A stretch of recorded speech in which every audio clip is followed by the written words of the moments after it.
বাৰী পাছে ফালে চেনাইটি কেতেকী ফুল ফুলিলে কলিজাৰ চুকতে চেনাইটি বহু মৰম তোমালৈ কলৈনো যাওঁ কি কৰৈ কতেনো সোমাই মৰৈ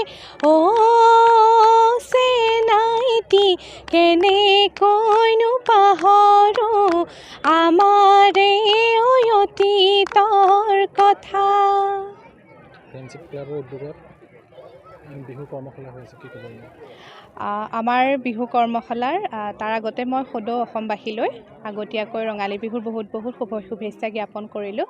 যিহেতু আমাৰ 21 মাৰ্চৰ পৰা আমাৰ কৰ্মশালাখনি হৈ আছে আৰু আজি আমাৰ 6 নম্বৰ দিন আৰু মানে প্ৰশিক্ষাৰ্থীসকলে ইমান ধুনীয়াকৈ মানে আমাৰ লগত সহযোগ কৰিছে, খুবেই ভাল লাগিছে। কাৰণ আজিকালি মানে কৰ্মশালা বুলি ক'লেতো 10 দিনত গোটেইখিনি এটা বস্তু শিকিব নোৱাৰি মই ভাবোঁ, কিন্তু বেছিকখিনি আচলতে আমি শিকিব পাৰোঁ আৰু সেই বেছিকখিনিৰ যোগেদিয়ে আমি মানে ভালকৈ মানে বছৰে যেতিয়া আমি তাত মডিফাই কৰি থাকোঁ তেতিয়া আমি এখন ভাল মঞ্চত পৰিৱেশন কৰিব পাৰোঁ বুলি মোৰ বোধহয়। সেইকাৰণে কৰ্মশালাবোৰ মানে ল'ব লাগে, সেইকাৰণে মানে বেছিকবোৰ জানিবলৈ।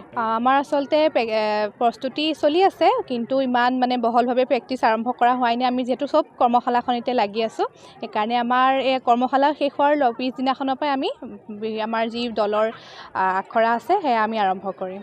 ধন্যবাদ। আচলতে খুব ভাল লাগিছে। ফ্ৰেণ্ডশ্বিপ ক্লাব বুলি ক'লে অসমৰ ফ্ৰেণ্ডশ্বিপ ক্লাব কলিয়াবৰ অসমৰ এটা খুব ভাল নাম থকা বিহু দল আৰু ইয়াত যোৱা বছৰ আন বছৰতে এইবছৰো যি বিহু কৰ্মশালা কৰিছে, বিহু নাচৰ কৰ্মশালা, গতিকে মই কৈছোঁ যে অহা বছৰ আৰু ভালদৰে কৰক আৰু বিহু বিষয়ক কৰ্মশালা কৰক। বিহু নাচৰ কৰ্মশালা কৰাৰ লগতে বিহু বিষয়ে শিককো ল'ৰা ছোৱালীয়ে, এইটোকে ভাল পাইছোঁ। তাৰ বাবে মই ফ্ৰেণ্ডশ্বিপ ক্লাবক মোক আমন্ত্ৰণ জনাই অনাৰ কাৰণে খুব ধন্যবাদ জনাইছোঁ আৰু সুন্দৰ হওক, কাৰণ ফ্ৰেণ্ডশ্বিপ ক্লাব এটা বিহু দল, অসমত নাম থকা বিহু দল কলিয়াবৰ, গতিকে তেওঁলোকে আৰু আগবাঢ়ি যাওক তাকে কামনা কৰিছোঁ। আৰু ভাল লাগিছে কি যথেষ্ট সংখ্যক প্ৰশিক্ষাৰ্থী আছে আৰু এই প্ৰশিক্ষাৰ্থীসকলে খুব ভালদৰে শিকিছে, শিকিবলৈ আগ্ৰহ কৰিছে, গতিকে শুভেচ্ছা জনাইছোঁ। আগন্তুক অসমবাসীলৈ ৰঙালী বিহুৰ শুভেচ্ছা জনাইছোঁ আৰু নৱবৰ্ষৰ ওলগ জনাইছোঁ। সেইবিলাক সংগঠন SOP এইবিলাক কাম নাই। কিছুমান SOPটো কোনে কৰিব? চৰকাৰহে কৰিব। কোনোবা এটা সংগঠনেতো SOP কৰিব নোৱাৰে, SOPটো চৰকাৰে কৰিব। আচলতে তেওঁলোকে কৰিছে কোনো কাম নাইকিয়া SOP, যিটো ৰাইজৰ চৰকাৰে বিহু ক্ষেত্ৰত SOP দিও ৰাইজক ভাঙিব নোৱাৰিলে, কাৰণ বিহুটো অসমীয়া মানুহৰ তেজত আছে। আমি ৰাতি 12টাতো মাৰিব পাৰোঁ, 2টাতো মাৰিব পাৰোঁ, 1টাতো মাৰিব পাৰোঁ, বিহু গাব পাৰোঁ।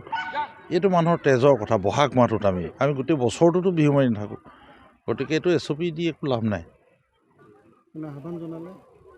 আহ্বান তেওঁলোকে অনুৰোধ জনাব লাগিছিলে, আচলতে যে আমি অনুৰোধহে জনাইছোঁ এইখিনি যে আপোনালোকে আলোচনা কৰক, তেতিয়া অসমৰ ৰাইজে কিজানি মানিলেন। SOP শব্দটো অলপ বেলেগ হৈ যায়, কাৰণ কেলৈ সেইটো এটা চৰকাৰহে দিব পাৰিব, যেনেকৈ এইটো SOP দিছোঁ, আমুক কৰিছোঁ, আমুক হ'লে নোৱাৰে।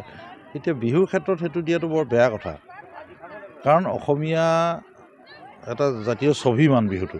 সেই বিহুটো যদি বছৰেকত এবছৰে আমি বহাগ মাহত ৰঙালী বিহুটো কৰিছোঁ, মাঘ মাহতটো আমি এদিনেই উদযাপন কৰোঁ, উৰুকাৰ দিনাখন আৰু মেজি জ্বলোৱা দিনাখন, কাতি বিহুৰ দিনাখন এদিনেই কৰোঁ, গতিকে এটা ৰঙৰ উৎসৱ, আমাৰ চবৰে ভাল লগা এটা উৎসৱ মাঘৰ এই ৰঙালী বিহুটোক যদি SOP জাৰি কৰে, সেইটো এটা বেয়া বস্তু। তাৰমানে সেইটো এটা ফটুৱা জাৰি কৰাৰ নিচিনা হৈছে আচলতে।